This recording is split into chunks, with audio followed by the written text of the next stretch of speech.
What's good, everybody? It's the Clown of a Cap Show. NFL Week 2 was really shitty for me. I got a lot of picks wrong. And first and foremost, starting with my Indianapolis Colts, it's going to be another long season. I really had high expectations for the Colts. I really thought they would really make the playoffs this year. Now it looks like we're not even going to become close to the playoffs. Matt Ryan's looking trash. 3 picks this game against Jacksonville. Haven't won in Jacksonville since 2014. It's been a disaster. It really has. And we have to look at ownership for the Indianapolis Colts and say, look, Jim Irsay, he's not 100% in it with the Colts. His heart isn't 100% in it. I feel like he's involved in other stuff, getting memorabilia from other things. I just feel like the Irsay, Pillhead Jim Irsay is not in it, dude. And that makes sense why the Colts are struggling. Have been struggling since we released Peyton Manning. Yes, since the release of Peyton Manning, we haven't been relevant, dude. Yes, we could say, oh, Andrew Luck was supposed to be our savior, but we had a shitty offensive line, so let's give Andrew Luck the benefit of the doubt. Okay, no. We've always had shitty quarterbacks since we let Peyton go. And yes, I would classify Andrew Luck a shitty quarterback. I really would. Same thing with Carson Wentz, a shitty quarterback. Phillip Rivers, yes, he's a top 10 passing all times, but still, to me, Phillip Rivers, not a Super Bowl winning quarterback. He's a shitty quarterback, in my opinion. You know, and then we get Matt Ryan, who really stuck it up, who just was in the pocket, really didn't want to get touched. He was scared, dude. He fumbled up to the pressure. Yes, and I get it. You know, if Matt Ryan did throw a good ball, the receiver dropped it. Michael Pittman Jr. was out this game. I think that definitely hurt the Colts. Yeah, I just think overall, looking at the Colts this year, it's like, dude, really? What's our excuse this time, dude? I just hate it, man. I really do. It bothers me in a way. Just all the high expectations that the Indianapolis Colts have, and yet we continue to come up short year in and year out. I just want to know when the bleeding is going to stop. I just want to know when the Indianapolis Colts are really going to get a dynamic young quarterback. That's what I want to know. We continue to get these quarterbacks that are like towards the end of their careers or really not that great, like Carson Wentz, dude. It's pathetic, dude. And we have to look up at management to this and say, what moves are you guys making? What moves are the executives making in the Indianapolis Colts organization? What are they thinking, dude? Because we continue to make mental mistakes after mental mistakes, and I'm just sick of it, dude. It's crazy. And I picked the Colts at 3.5. I thought they'd turn this around. Jonathan Taylor had a quiet game. I mean, Trevor Lawrence, he balled out. And I do think Trevor Lawrence will have a future in the NFL. Absolutely. He had 2 touchdowns. I mean, dude, it's just one of those things where it's like, man, the Colts didn't even score a point on Jacksonville. In Jacksonville. It's like, yes, we got Kansas City Chiefs this week, and what are we going to do then? We're probably going to get blown out, dude. It's just going to be another long season for the Colts. I'm heartbroken. It's just the reality of the Indianapolis Colts. It's the same reality of like the Dallas Cowboys and also being a Notre Dame fan. It's the same reality year in and year out. You have all these high expectations, but what happens normally? The same result is we come up short every single year, and I hate it. So, big win by the Jacksonville Jaguars. Going to be another long season for Colt fans. And then we got the Tampa Bay Buccaneers versus the New Orleans Saints. This was a heck of a game, really competitive. We saw a scuffle break out between Lattimore and Mike Evans, but really what started this was the GOAT, Tom Brady. Tom Brady came over and complained about a call. Then Marshawn Lattimore, gave him it wasn't a bird, but it was just like, man, get out of here. And then that's when Tom Brady turned around and said some words were said. We don't know what was said. Leonard Fournette got in the middle, pushed him, then they pushed him back. Then Mike Evans came in. And there's history between Mike Evans and Lattimore. There is. I mean, this happened back in 2018, with Jameis Winston. But, at the end of the day, I feel like this was a suck bet if you guys really went New Orleans. And there were some people that really thought New Orleans was going to win this game. This was a suck bet. You got Jameis Winston at quarterback who loves to throw interceptions. I mean, he threw 30 picks in one season, okay? So, like, this was a no-brainer. So I went Bucks at 2.5. They covered.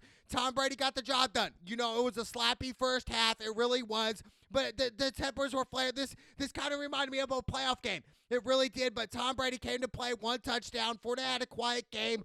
Mike Evans, 81 receiving yards off three receptions. 61 yards off 3 receptions. And like I said, Jameis Winston, 1 touchdown and 3 picks. That's what I'm telling you guys. Jameis Winston, he's an okay quarterback, but he's not a Super Bowl winning quarterback. He did win a national championship with Florida State back in 2013. That was great. That's college. This is the big boy league here. So I just think Jameis Winston loves to throw picks. That's why I went Bucks, and because of Tom Brady. So big win by the Tampa Bay Buccaneers. They needed that. And then we got the Jets versus the Browns. This was a crazy game.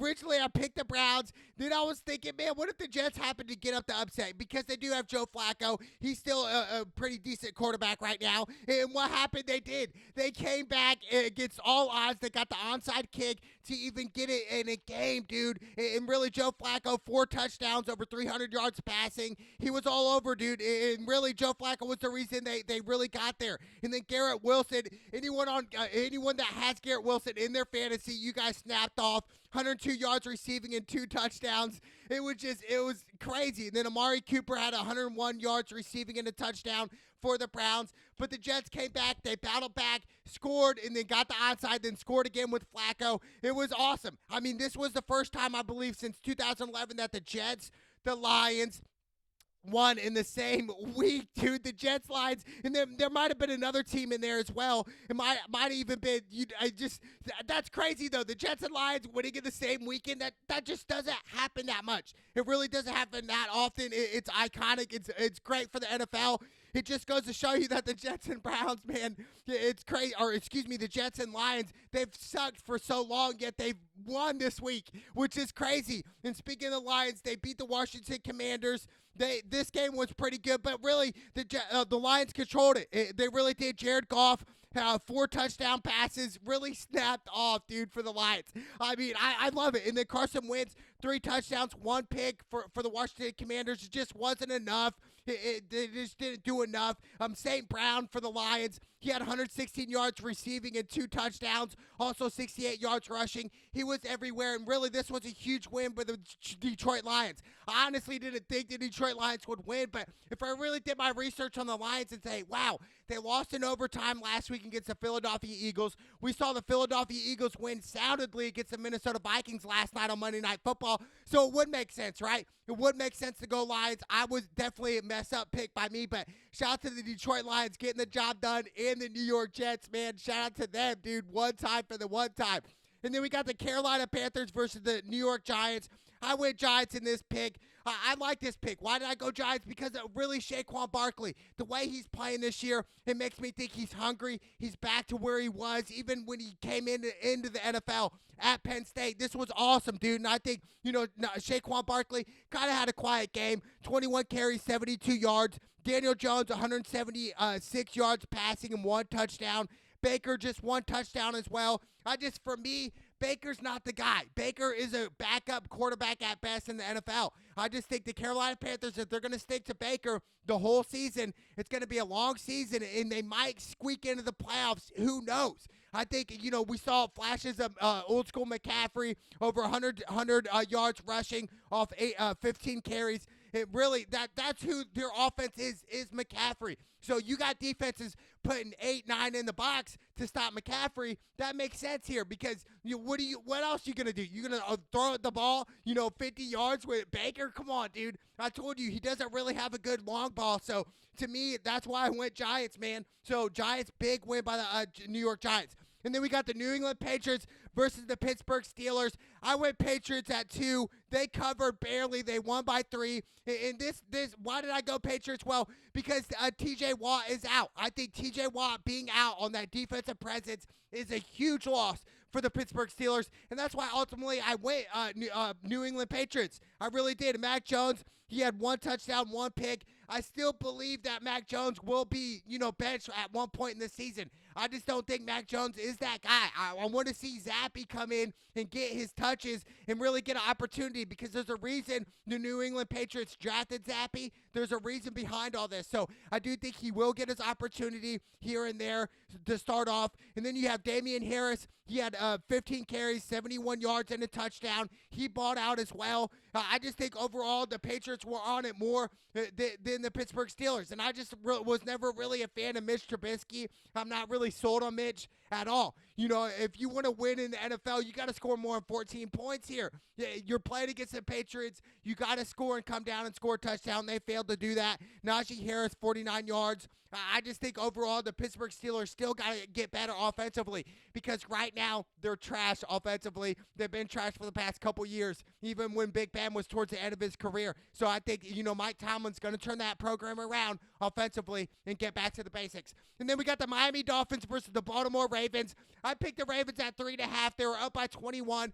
They blew a 21-point lead. And I think for Coach Harbaugh and the Ravens defense, they should feel ashamed of themselves. They blew this game, and this wasn't Lamar Jackson's fault whatsoever. Lamar Jackson actually snapped off this game. I mean, dude, what else do you want Lamar to do? He had 318 yards and 3 touchdowns. He also had 119 yards rushing and 1 rushing touchdown. It's like, what more do you want? And Bateman snapped off, 1 touchdown, over 100 yards receiving. I mean, Tua had 6 touchdowns and 2 picks.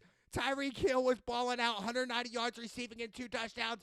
I mean, both offenses were just balling out. To me, it's just like, I thought, Baltimore is known for their defense, right? No, it was 38-42. This game was crazy. I told you guys to go with the over at 44.5.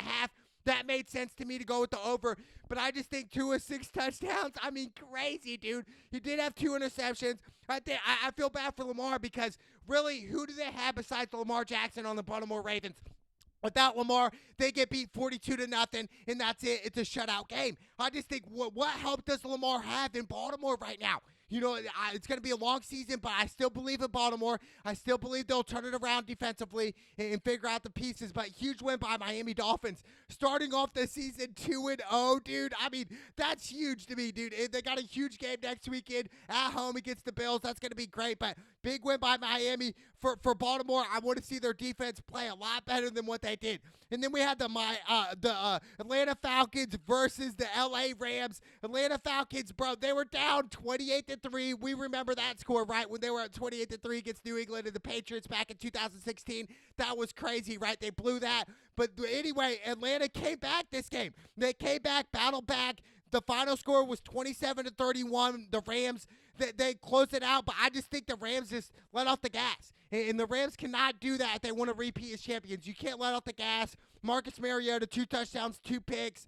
Drake London, a rookie, 86 yards receiving and a touchdown. Stafford, 3 touchdowns, 2 picks this game. Cooper Kupp, over 100 yards receiving and 2 touchdowns.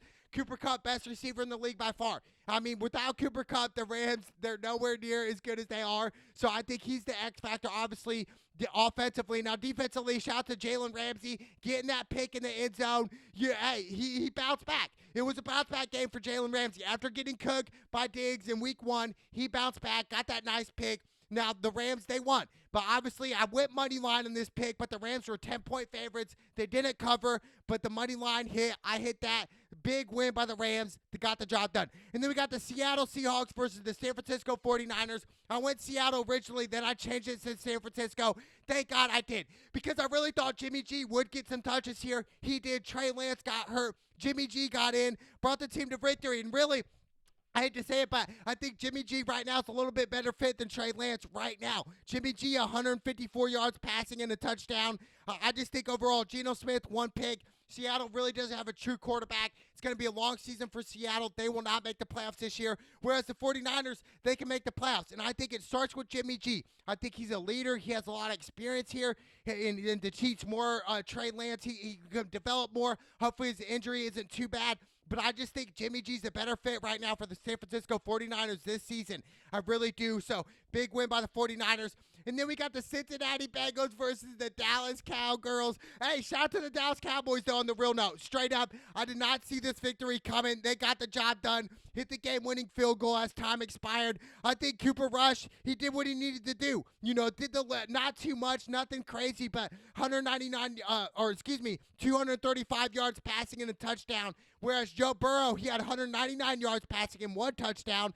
Zeke had 53 yards rushing. I feel like that the run game for Dallas has to get going. 53 yards for Zeke, dude, come on. When Zeke first came in the league, he was getting over 100 yards. So I think this is really a slow start for Dallas. Even though they did win this game, Cincinnati was 7-point favorites. I really thought Cincinnati was going to get the job done. On the flip side, though, I said, Cincinnati will have high expectations this year and really will not live up to that hype. They won't because, they should have not even been in the Super Bowl last year. They should have even been in that. So I think, sometimes you do get lucky, but the Bengals, the reality right now, you guys are 0-2. You guys were just in the Super Bowl. Now you're 0-2. It's going to be a long season for the Bengals. But for the Cowboys, you guys continue to win. I mean, if you guys continue to win, continue to play better, you will definitely get on top of that, I just think for the Cowboys, you have to stay disciplined. You cannot let it get to you. You can't let the media get to you. You can't let Dak being out get to you.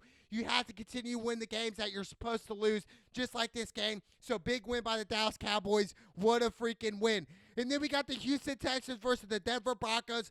Denver Broncos were 10-point favorites. Money line was probably the pick because they didn't cover the spread to 10 points. But I think Russell Wilson in Denver, they are starting off slow. Russell Wilson just a touchdown and a pick. I just think overall, dealing with Denver, they're just trying to find out who they are. Yes, they are 1-1, but I really thought Denver would start off a little bit quicker with Russell Wilson. I thought Russell Wilson would have a better year to start off. I really did, but he's in a new program, a new situation right now, a new team. So, let's pump the brakes on Denver right now. People are kind of throwing shade at Russell Wilson. Russell Wilson is a Super Bowl winning champion quarterback for a reason. He should have won 2 already. Pete Carroll blew that call, didn't run him with Marshawn on the 1-yard line, which is stupid. But at the end of the day, I do believe in the Broncos. I do believe in Russell Wilson. And I do think they can make the playoffs this year. Big win by the Denver Broncos. Then we had the craziest game all weekend, the Arizona Cardinals versus the Las Vegas Raiders. This was an overtime game. This game was crazy, and I do feel bad for Hunter Renfrow.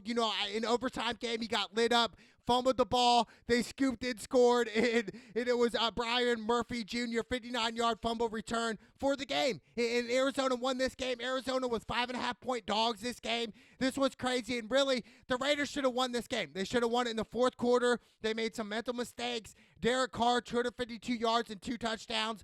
I just think, overall, they got lucky. We have to understand Arizona got lucky this game, and I think they kind of got out-coached as well. But sometimes you got to get lucky. The overtime game, I just think, Hunter Renfrow hold on the ball. But, they should have never even been in that spot. The Raiders should have won in regular time. They gave it up. Arizona got it, man. Touchdown, go for 2, and they got the dub. What a win by Arizona. And to me, I did pick the Raiders.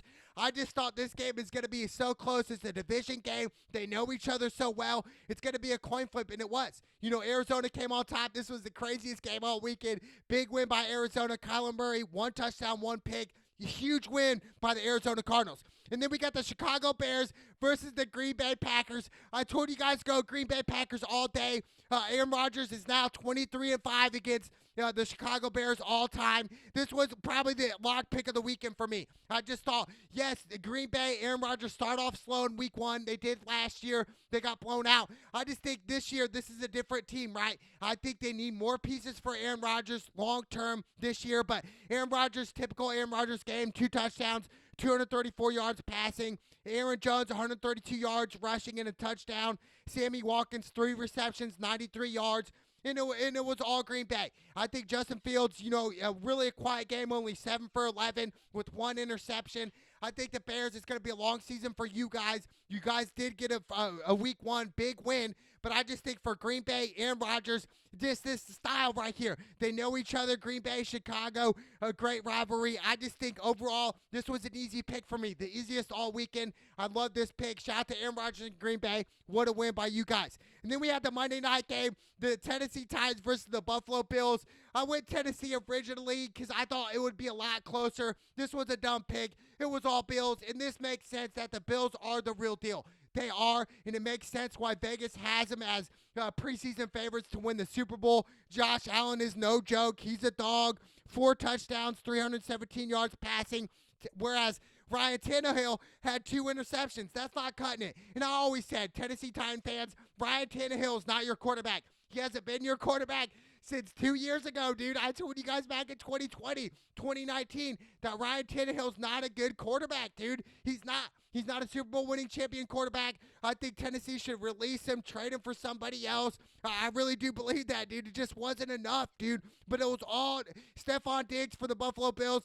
148 yards receiving and 3 touchdowns. Stephon Diggs, a top 5 receiver right now in the NFL, hands down. I mean, the Bills, they're rolling right now, and I think the Bills are the hottest team for a reason. It's going to be a great matchup next weekend in Miami. The way Miami's playing, throwing the ball, I can't wait for that game. But the Bills are no joke, and it makes sense. Josh Allen right now, MVP caliber right now in week 2, which is crazy. Buffalo Bills fans should feel blessed right now. Big win by the Bills. And then we got the Minnesota Vikings versus the Philadelphia Eagles. I went Minnesota Vikings because of Kirk Cousins. I thought for sure they would get the win, the dub. I thought they would have stepped up, but they didn't, dude. And it was all Jalen Hurts, man. Jalen Hurts, 333 yards passing, 1 touchdown, 1 pick. I mean, he was all over. Whereas Kirk Cousins, 1 touchdown and 3 interceptions. Kirk Cousins, man, same thing as Ryan Tannehill. He's a subpar quarterback, not a Super Bowl winning champion quarterback. He needs to be benched. He needs to be traded for somebody else. I just think, yes, after this game, I'm not sold on Kirk Cousins. I mean, what's he done in Minnesota, dude? Minnesota has Justin Jefferson, one of the best receivers in the league, dude. They have a lot of weapons there, and yet they're only putting up 7 points this game in Philly. Come on, dude. It's a disgrace. I'm sick of it. It is what it is, but Jalen Hurts would have win by the Philadelphia Eagles, and the reality in Philadelphia right now is you guys are 2-0 right now. I mean, and you guys go play in Washington, which Washington isn't too well. So really, Philly could be 3-0 after week 3, which is crazy to think. Jalen Hurts and the Philadelphia Eagles, man, they are playing nice. Shout out to the Eagles one time. But first and foremost, my Indianapolis Colts, what a disgrace. It's going to be a long season as well. Even after week 2, I'm thinking, wow, are the Colts really going to miss the playoffs? I told you guys the Colts will make the playoffs. It's going to be even harder for the Indianapolis Colts. They play the Kansas City Chiefs at home in Indy. I just think right now, the way we're playing, we're not going to beat anybody. We're playing scared. Matt Ryan's folding up under pressure, doesn't want to get hit, doesn't want to run. Man, come on, dude. The Indianapolis Colts, it starts with the organization and Pillhead Jim Irsay. Turn it around. I want to see my Indianapolis Colts win another Super Bowl, baby. It's the Cloud of my Cab Show. Let's go!